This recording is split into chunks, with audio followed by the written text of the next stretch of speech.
my father and what I believe is a criminal faction of the United States government, specifically the military.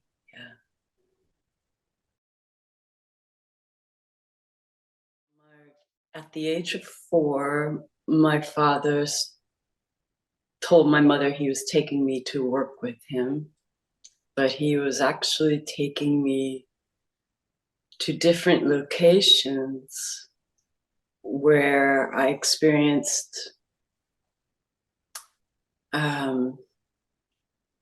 well, there was a military-like place, or it was more a clinical and a lab-like place that had electronic equipment, where I saw men in white lab coats and mostly men in military uniform. Occasionally I'd see a woman. And I was usually strapped to a chair, and I had something on my head, and they were using drugs and I think electricity and pain to hurt me, overwhelm me until I would dissociate. Some of the men in white lab coats were also pedophiles. And when we were, sometimes if I was alone with one of them, they would be sexually abusing me. And they also would use fear and pain on different parts of my body to overwhelm me. I believe they were they wanted to control my mind, and when I would dissociate, they would access my subconscious, and they were creating different parts within me that they were programming. And I have very clear memories of acting out as one of those parts, but a part of me was aware of what was happening. And they were training me to sexually please men, to be very, very obedient and follow orders. And there were parts that were being trained to kill. And I saw a lot of other children at this place. And then connected to that, or then the other places my father was taking me to were, some were pedophile groups where I and other children were there primarily for sex for them and sexual abuse. And some of these places were very wealthy.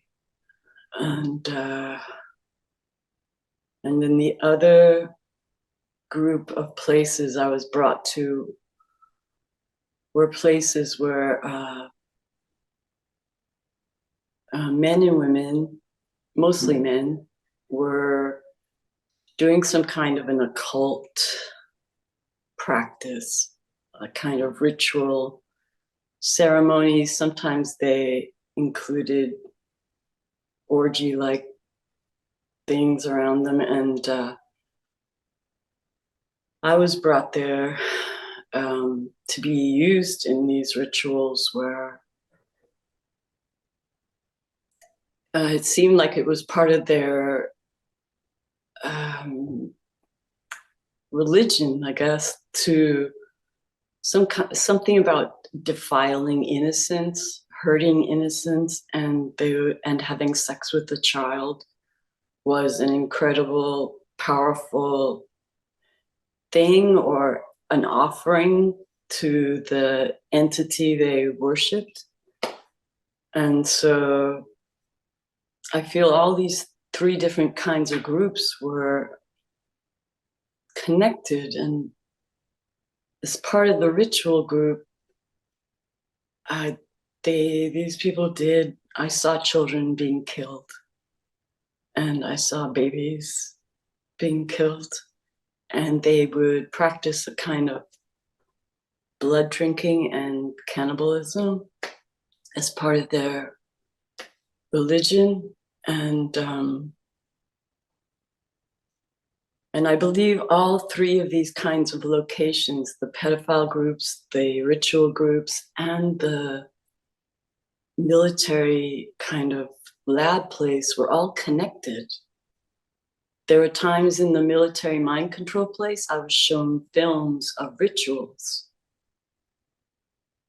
And I feel they were desensitizing me and preparing me in some way to be used in them.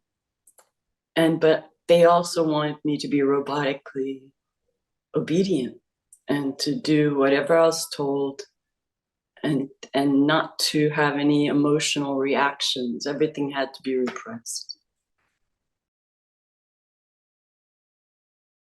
Well, some of the doctors, or they called themselves doctors, the men in white lab coats, some of them use German words and phrases. And there were times that I would see a pin on a lapel, or even an armband or a banner on the wall with a Nazi symbol, swastika, or other symbols. One doctor had a ring that I was able to draw. And much later, I found out it was a death's head ring from the SS. And I believe these doctors and scientists were Project Paperclip scientists. And Project Paperclip was a program in the United States government that brought in, after World War II, Nazi scientists from Germany and other places in Europe.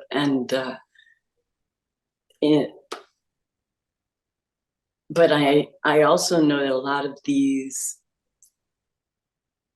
Project Paperclip scientists were also into the ritual abuse, because I would see rituals with Nazi symbology. And even in the military facility or lab-like place, clinical places, they would sometimes, I would see little occultish things done by them. Like, and there was also photography. So I suspect some of these groups were creating pornography as well by photographing the rituals. And I remember one doctor took his ring that had the ring, and he put it in my mouth, and he put it in my genital area and took photos of it. It was like some occult thing he was doing too. So that was all connected.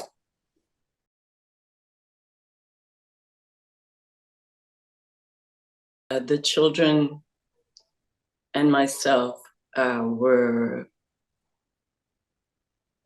told that, well, I was told that I was being watched, and that if I ever spoke, they would say to me, "We know where you are.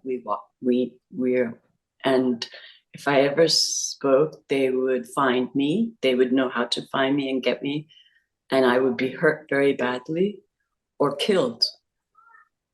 And then they also said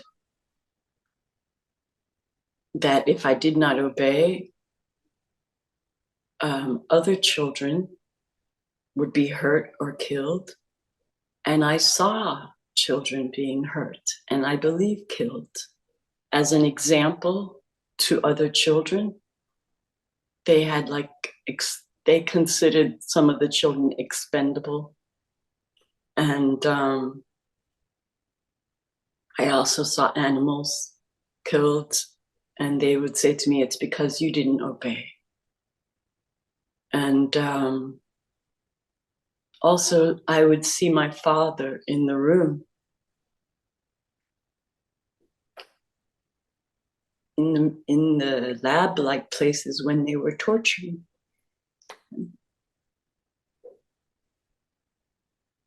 He wouldn't do anything to help me. So I knew I have no one I can turn to for help. Well, some of the doctors and the men in white lab clothes were very brutal and cold-hearted. And there was a cage with a child in it, a young boy. And I believe he was stabbed and then dragged out of the cage, and he was hung by the neck. And I saw this, and I believe they continued to stab him. And then they told me I was given a knife, and I was told,